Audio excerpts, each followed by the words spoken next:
नमस्कार मंडळी, श्रद्धाज रेसिपीमध्ये तुम्हा सर्वांचं खूप खूप स्वागत। आज मी बनवणार आहे थंडगार मसाला ताक। तर त्यासाठी मी इथं घेतलेले आहेत 2 मिरच्या, थोडीशी कोथिंबीर आणि 5 ते 6 पानं पुदिन्याची। त्यानंतर घेतली आहे मी 1 वाटी साखर। तुमच्या आवडीनुसार तुम्ही कमी जास्त साखर घेऊ शकता। त्यानंतर 1 चमचा मीठ घेतलेला आहे आणि 1 चमचा काळं मीठ। त्यानंतर एक छोटासा आल्याचा तुकडा। तर मी हे आता मिक्सर मध्ये काढून घेत आहे। त्यानंतर मी इथं दही घरी लावलेला आहे, घट्ट असं दही मी घेतलेला आहे 1 वाटीभर। ते दही आता चांगलं फेटून घ्यायचं आहे।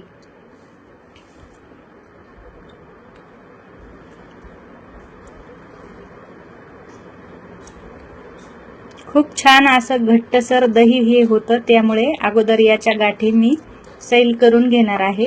त्यानंतर थोडं थोडं पाणी घालून दह्याचा आपल्याला ताक बनवून घ्यायचा आहे। जर तुम्ही मसाला ताक बनवत असाल तर शक्यतो दही तुम्ही घरचंच वापरा। तर मी इथं आता थंड पाणी टाकून याचं ताक बनवून घेत आहे।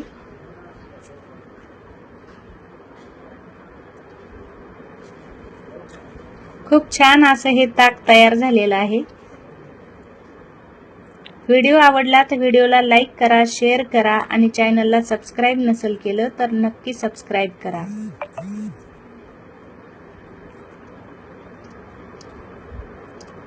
तर इथं मी सर्व मसाला वाटून घेतलेला आहे।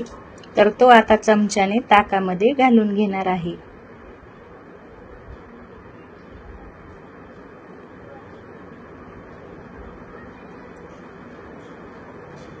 सर्व मसाला टाकून झाल्यानंतर परत एकदा मी हे ताक मिक्स करून घेणार आहे। घरी बनवल्यामुळे खूप छान अप्रतिम अशी चव या ताकाची लागते। तुम्ही जर आतापर्यंत ताक बनवलं नसेल तर नक्की बनवून पहा। तर इथं ताक तयार झालेलं आहे, ते मी ग्लासात ओतून घेतलं आहे। उन्हाळा जरी संपत आला असला तरी हे ताक तुम्ही एकदा नक्की बनवून प्या। व्हिडिओ कसा वाटला कमेंट करून सांगा। व्हिडिओ पाहिल्याबद्दल धन्यवाद। परत भेटू पुढच्या व्हिडिओमध्ये, तोपर्यंत बाय बाय।